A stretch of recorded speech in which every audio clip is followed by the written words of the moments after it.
प्रतिष्ठ कार्यक्रमाనికి వచ్చిన మీ అందరికీ ప్రభుపేట వందనాలు। और ये मंदिर के उद्घाटन के शुभ अवसर पर आने वाले हर एक को मैं धन्यवाद देता हूँ। ఈ చింతల బయారంలో గత 14 సంవత్సరాలుగా సుమారు 14 సంవత్సరాలుగా ఇక్కడ సేవ చేస్తున్నాము। ये चिंतल बयारम गांव में तकरीबन 14 साल से हम सेवकाई करते हैं। ఏడుల బయారంలో మేము సేవ జరిగిస్తున్న తొలి దినాల్లో ఏడుల బయారం में जब हमारे सेवकाई के शुरुआती दिनों में ఒక దినాన సాయంత్రము నేను సైకిల్ వేసుకొని సెంటర్ కు వెళ్తున్నాను। एक दिन शाम को साइकिल पे मैं सेंटर जा रहा था। సుమారుగా 2007 2008 ఆ ప్రాంతంలో 2007-2008 के करीब ఆ రోజు సాయంత్రము బ్యాంకులో పనిచేసే ముత్తయ్య గారు మీకు కొంతమందికి తెలిసే ఉంటారు। और उसी समय में बैंक में कार्यरत मुत्तैया जी हैं। సో అతను అన్నారు సడన్ గా నన్ను ఆఫ్ చేశారు మధ్యలో సెంటర్ లో। और उन्होंने मुझे रोका वो सेंटर पे। సో అప్పటికే బయ్యారంలో లోకల్ గా పోతిరెడ్డిపల్లిలో సువార్త జరిగిస్తున్నాము। तभी तक हम पोतिरेड्डीपल्ली के इलाके में हम सुसमाचार प्रचार कर रहे సో थे। నాకు 14-15 సంవత్సరాలు ఉంటాయి। तब मेरा उम्र 14 या 15 साल के करीब होगा। సో ఆయన అన్నారు మీరు అంత సువార్త చేస్తున్నారు పాస్టర్ గారు చింతల బయ్యారాన్ని మర్చిపోయారా అన్నారు। और उन्होंने बोला कि आप हर जगह पे सुसमाचार प्रकट कर रहे हैं लेकिन चिंतल बयारम को आप भूल गए बोले। సో చింతల బయారం అంటే అటు సైడ్ వాగు అవతల ఉండేదే కానీ నేను అతనితో అన్నాను चिंतल बयारम तो थोड़ा दूर में है करके मैंने उससे बोला।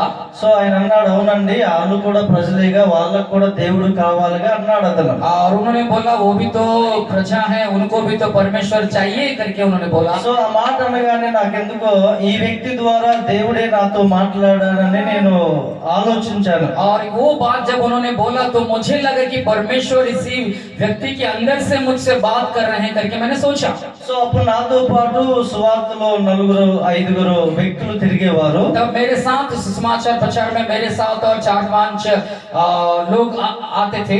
ఆ 2 వారాల్లో మేము ఒక దినాన చిన్న మైకు పట్టుకొని ఈ ప్రాంతానికి వచ్చాము। वो 2 हफ्ताओं में हम एक छोटा सा माइक लेकर इस गांव को आए। సో అక్కడ రోడ్డు పక్కన చిన్న ప్రార్థన పెట్టాము। और रोड के बगल में रात्रि के समय एक छोटा सा प्रार्थना सभा रखा गया। ఆ రోజు రాత్రి ప్రార్థన అయిపోయిన తరువాత उस दिन प्रार्थना समाप्त होने के बाद ఒక వెంకన్న అనే అంకులు ఆ ప్రార్థనకు వచ్చారు నూనె పట్టుకొని। वेंकट नामक एक अंकल वहां पे प्रार्थना में आए। సో ఆయన కాలుకు చాలా పెద్ద పుండు చాలా భయంకరంగా ఉంది। और उनका पैर में बहुत बड़ा घाव हो गया था। ఆ కాలంతా చెడిపోయింది। और वो पूरा पैर नष्ट हो गया। సో మేము ఆ రోజు రాత్రి కొబ్బరి నూనెకు ప్రార్థన చేసి ఆ తాతగారికి ఇచ్చాము। तो उस दिन हमने नारियल तेल को दुआ करके हमने उनको दिया।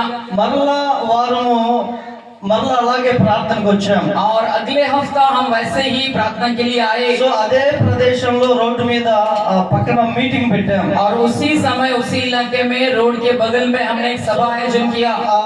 వెంకన్న తాత గారు తన భార్య సమ్మక్క గారు ముందే ప్రార్థనకు వచ్చేసారు। और वो जो अंकल और वो जो आंटी थे वो सबसे पहले प्रार्थना में आ गए। సో చూడగానే ఆయన కాలు 30% మానిపోయింది। हमें जब हमने देखा कि 75% उनका पैर बदल गया। Hallelujah hallelujah. సో ఆ రోజు మేము ఆ ప్రార్థన అయిపోయాక భార్య భర్తలు ముసలి వాళ్ళు అప్పటికే ఆయనకి 70 సంవత్సరాలు ఉంటాయి। तब उनका उम्र 70 साल था उसी समय। నేను అన్నాను ఆదివారం మరి ఇక్కడ ప్రార్థన పెట్టాలి కదా మీ ఇంట్లో పెట్టడానికి మీరు ఒప్పుకుంటారా అని అడిగాను। मैंने बोला कि रविवार के दिन यहाँ पे तो दुआ करना चाहिए तो आपके घर में आप अनुमति देंगे क्या? సో వాళ్ళు అన్నారు తప్పకుండా పాస్టర్ గారు వచ్చి మా గుడిసెలో ప్రార్థన పెట్టండి అని చెప్పారు। तो उन्होंने बोला कि ठीक है आप निश्चय रूप से हमारे घर में प्रार्थना कीजिए। సో మేము ఆదివారము వచ్చి ప్రార్థన ప్రారంభించాము। तो वो रविवार के दिन आके हमने प्रार्थना शुरुआत किया। హల్లెలూయా। हालेलुया। సో ఆదివారం నుంచి దాదాపుగా 4 సంవత్సరాలు ఆ గుడిసెలోనే ప్రార్థన చేశాం। रविवार से लेकर 4 साल तक उसी कुड़िया में हमने प्रार्थना दुआ आरंभ किया। దాదాపుగా ఆ కుటుంబంలో ప్రార్థన జరుగుతుండగా और उस परिवार में जो प्रार्थना चल रहा था 20 మంది దాకా రక్షింపబడ్డారు। और 20 लोग प्रभु को नीचे उद्धार करते हुए मान लिए। ఆ తర్వాత ఆ 4వ సంవత్సరంలో वो चौथा साल में అక్కడికి వచ్చిన వాళ్ళంతా రోగాలతోటి రాత్రి కలల చేత పీడింపబడడం, భయంకరంగా వేధించబడే వాళ్ళు వచ్చి బాగా వెళ్ళిపోయేవారు. और वहाँ पे जो लोग आ रहे थे और वो लोग बीमारी में थे और रात के अंधेरे में और वो डर रहे थे, ऐसे लोग आके चंगे होके चले गए.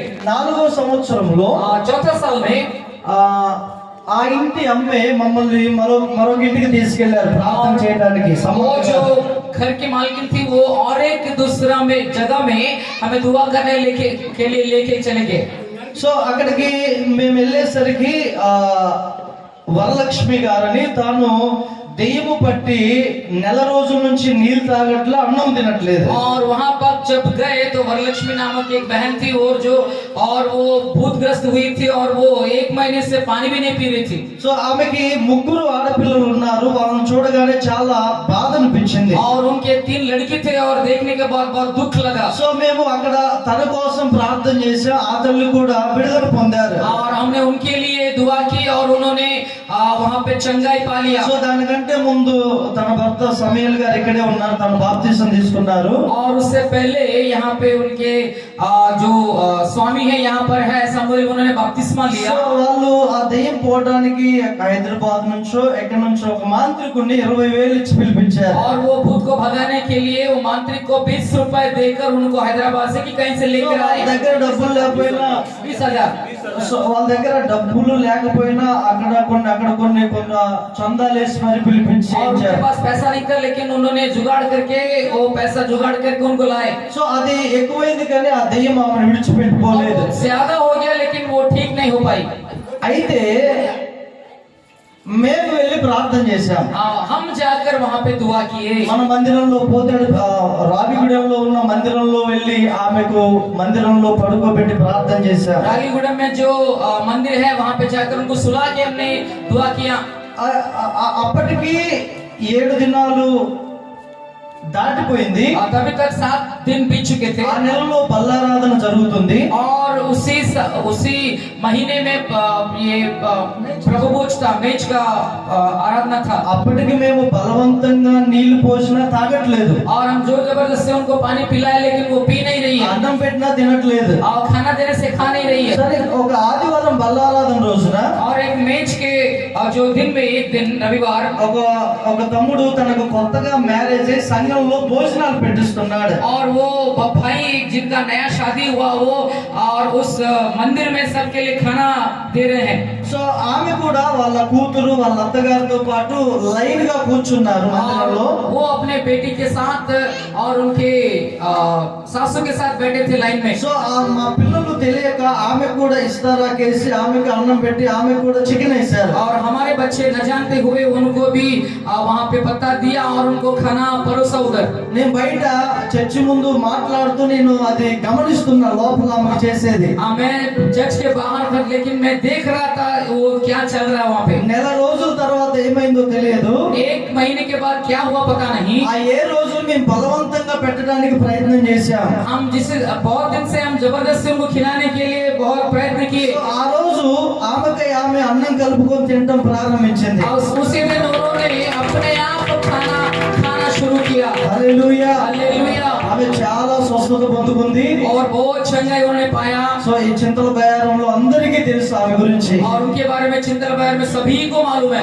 వారు రక్షింపబడిన తర్వాత వారి 3 పిల్లల పెళ్లిళ్ళు అయిపోయినాయి. और उद्धार पाने के बाद उनके 3 लड़कियों की शादी हुई. వారు మంచి చక్కటి ఇల్లు కట్టుకున్నారు. उन्होंने अच्छा घर बनाया उन्होंने. సో అప్పటి నుంచి ఇప్పుడు దాదాపుగా 6-7 సంవత్సరాలు వాళ్ళ ఇంట్లో తర్వాత ప్రార్థన జరిగింది. तभी से लेके अभी तक 6-7 सालों के लिए उनके घर में ही प्रार्थना दुआ चलता रहा. అయితే గడిచిన సంవత్సరం నుంచి ఈ ప్రదేశంలో దేవుడు కోరుకున్న స్థలం కావాలని మేమందరం ప్రార్థిస్తున్నాం. लेकिन पिछले साल से हम लोग सब प्रार्थना कर रहे थे कि परमेश्वर के इच्छा के मुताबिक यहाँ पर एक जगह चाहिए.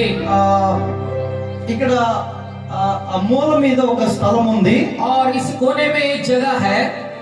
ఆ స్థలము 3 సంవత్సరాల క్రితం ఒక 3 సెంట్లు కొందామని అడిగాం. और उसको 3 साल पहले 3 सेंट खरीदने के लिए मैंने पूछा ఆయన ఇవ్వనని ఆయన ఎక్కువ రేట్ చెప్పాడు. और उन्होंने बहुत ज्यादा रेट बताया ఓ మీకు అమెరికా నుంచి డబ్బులు వస్తే మీరు సెంటుకి 1,00,000 ఇవ్వచ్చు అని అన్నాడు ఆయన. और आपको तो अमेरिका से पैसा आ रहा है, आप 1 सेंट के लिए 1 लाख रुपए भी दे सकते हैं करके बोला उन्होंने. మల్లికార్జున్ రెడ్డి అంకుల్ అనుకుంటా. और उनका नाम मल्लिकार्जुन रेड्डी हो सकता है. అంతకుముందు స్కూల్ పక్కన వెంకన్న అంకుల్ కూడా అమ్ముతానన్నారు కానీ అది కూడా కాలేదు.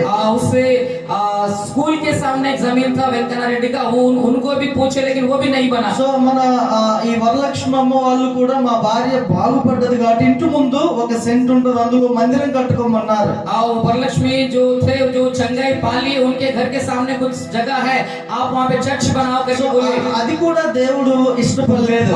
उसको भी प्रभु ने इच्छा नहीं किया. సో 8 నెలల క్రితం 8 महीने के पहले మేము భారంగా ప్రార్థిస్తున్నాం. हम बोझ से लेकर प्रार्थना कर रहे थे. ఒక దినాన దేవుడు నాకు కలిచాడు. एक दिन मुझे प्रभु सपने में दिखाया. ఈ ఊర్లో ఒక వ్యక్తి నన్ను బండి మీద తీసుకొని వెళ్ళి ఇలా చూపిస్తున్నాడు ఆ కల్లో. और ये गांव के एक व्यक्ति मुझे बाइक में लेके एक जगह दिखा रहा है. ఇదిగో పాస్టర్ గారు ఈ గడ్డి ఉంది కదా, ఈ మైదానం అంతా మీదే, ఇందులో చర్చి కట్టుకోండి అని చెప్పి ఆయన వెళ్ళిపోయాడు. और वो दिखा दिए ये जो जमीन आप देख रहे हैं जो घास वास है, तो ये जमीन आपका है, आप यहाँ पर कलीसिया बनाइए करके. ఆ రోజు నేను రాత్రి మీటింగ్ జరిగిన చర్చిలో సంఘస్థులతో చెప్పాను. उसी दिन रात में जब सभा हुई थी और कलीसिया के लोगों से मैंने बोला చింతల బయారంలో దేవుడు స్థలం ఇవ్వడానికి ఇష్టంగా ఉన్నాడు, బాగా ప్రార్థన చేయండి దేవుడు ఇస్తాడని చెప్పా. मैंने बोला चित्र बयार में प्रभु एक जगह देने के लिए प्रभु इच्छा कर रहे हैं, आप दुआ करिए प्रभु जरूर देगा. అయితే ఆ వారంలో వచ్చి 2-3 స్థలాలు చూసి అమ్ముతున్నారని తెలియగానే और उस हफ्ता में आके 2-3 जगह देखे जब हमें पता चला कि वो बेचने वाले हैं. నేను ఒకటి స్థలము ఆ చివర్లో రోడ్డు పక్కన మనకు టెంట్ ఇచ్చినటువంటి కొండారెడ్డి గారు వాళ్ళ నాన్నగారి స్థలం 3 సెంట్లు ఇదేమో అనుకొని ఆయనకు ఫోన్ చేశాను. जो हमारे टेंट हमको दिया उन्होंने కొండా రెడ్డి उनका जगह करके मैंने सोच के उनको मैंने फोन किया. కానీ నా మనసులో ఒకటి ఉంది, దేవుడు నాకు కలలో చూపించింది ఒక వ్యక్తి నన్ను తీసుకొని వెళ్ళి ఇక్కడ స్థలం మందిరం కట్టండి అని చెప్పాడు. लेकिन मेरे दिल में एक बात बैठ गया कि जो व्यक्ति मुझे गाड़ी पे लेके दिखाया, प्रभु ने जो उनको दिखाया वो जगह है करके मैंने सोचा. సో అది కూడా క్యాన్సిల్ అయిపోయింది. वो भी कैंसिल हो गया. నేను మరలా ప్రార్థిస్తున్నాను సంఘంగా. फिर हम कलीसिया के साथ मिलकर दुआ करने लगे. 3వ వారంలో సేమ్ మళ్ళా అదే కల చూసా. तीसरी हफ्ता उसी सपने को फिर और एक बार मैंने देखा. ఒక వ్యక్తి నన్ను బండి మీద ఎక్కించుకొని తీసుకెళ్తున్నాడు. और एक व्यक्ति मुझे बाइक पे लेकर जा रहे थे. సో తీసుకెళ్ళిగో పాస్టర్ గారు ఇదే మీ స్థలం, ఇక్కడ చర్చి కట్టండి అనేసి చెప్పి మళ్ళా వెళ్ళిపోయాడు. पास्टर जी ये आपका जगह है, यहाँ पे आप चर्च बनाइए करके बोल के चले गए. ఆ తర్వాత వారం నేను మా భార్య ప్రార్థన జరిగించి వెళ్తున్నాము. उसके बाद मैं और मेरी पत्नी प्रार्थना खत्म करके हम जा रहे थे. సో ఆ మూల మీద ఒక ఇంట్లో ఒక సిస్టర్ ప్రేయర్ చేయించుకునేవారు. और एक कोने में एक घर में वो सिस्टर प्रार्थना के लिए बुला रहे थे. అందరూ మగవాళ్ళంతా ఒక 10 మంది ఆ చెట్టు కింద కూర్చొని ఉన్నారు. और वो पुरुष लोग वहाँ पे पेड़ के नीचे 10 लोग बैठ रहे थे. నేను లోపలికి వెళ్ళి ప్రేయర్ చేసి వచ్చే లోపు మా ఆవిడ వాళ్ళని అడిగిందంట. मैं प्रार्थना करके आने के समय में मेरी पत्नी उनसे पूछी అంకుల్ ఇక్కడ ఏమన్నా స్థలం ఉంటే చర్చికి చూడొచ్చు కదా అనేసి అడగగానే अंकल जी यहाँ पे चर्च बनाने के लिए कुछ जगह है करके जब उन्होंने पूछा వాళ్ళు అన్నారంట ఏదైనా స్థలం ఉంటే నువ్వే చెప్పమ్మా మేమే కొంటామన్నారు. और उन्होंने बोला कि अगर जगह है तो आप बताइए हम खरीदेंगे करके वो ఒక बोले. నిమిషాలు ఆగిన తర్వాత कुछ समय के बाद అందులో ఒక అంకుల్ ఇలా మాట్లాడినారు. और उनमें से एक अंकल ऐसे बात किए ఒక స్థలం ఉంది కానీ ఎట్లా వెళ్తారు మీరు, నేను రాను అన్నాడు. और उन्होंने बोला एक जगह है लेकिन आप कैसे जाएंगे, मैं नहीं आ सकता करके बोले. ఎందుకు మీరు అంటే అమ్మో నేను అటు రాను అని భయపడిపోతున్నాడు. और वो हमने पूछा क्यों नहीं आ रहे हो, क्यों नहीं मैं वहाँ पे नहीं जाऊंगा करके डर रहे थे. నువ్వేం భయపడక అంకుల్ నేను ఉన్నారా అనేసి బండి ఆయన బండే ఇంకా मैं उनको बोला नहीं आप डरो मत, हम आपके संग हैं. तो उनके गाड़ी में हम चढ़कर आए. ఆ చివరి నుంచి అలా నన్ను తీసుకొని నేను చూపించానని నాకు ఎవరికి చెప్పొద్దు, నేను చూపించానని ఎవరికి చెప్పొద్దు, నేను చూపించానని ఎవరికి చెప్పొద్దు అంటున్నాడు. और एक ही बात वो बार बार बोलते, मैंने दिखाया करके आप किसी को मत बोलिए, मैंने दिखाया करके आप किसी को मत बोलिए, ऐसे वो बार बार बोल रहे थे. సో ఆయన ఈ మూల అక్కడ తీసుకొచ్చి ఇదిగో ఇది అమ్ముతాను అన్నారండి పాస్టర్ గారు అన్నారు.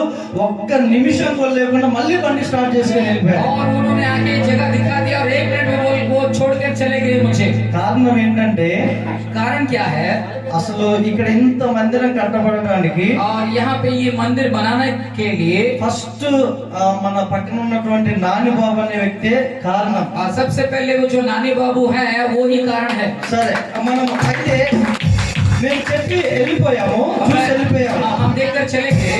ఒకరోజు ఈ స్థలంలో వ్యక్తిని పిలిపించాము. एक दिन इस जगह के मालिक को हमने बुलवाया। అంతా మాట్లాడి చేసిన తర్వాత सब बात करके सब कुछ होने के बाद ఈ నాని బాబు అనే వ్యక్తి ఏం చేశాడు, నెహెమ్యా పాస్టర్ గారు కడపత్రం అయితే ఆ కడపత్రం నంబర్ ఫోన్ చేశాడు. और नेहमिया पास्टर के पास एक पत्रिका थी तो वो नंबर लेके उनको फोन किए।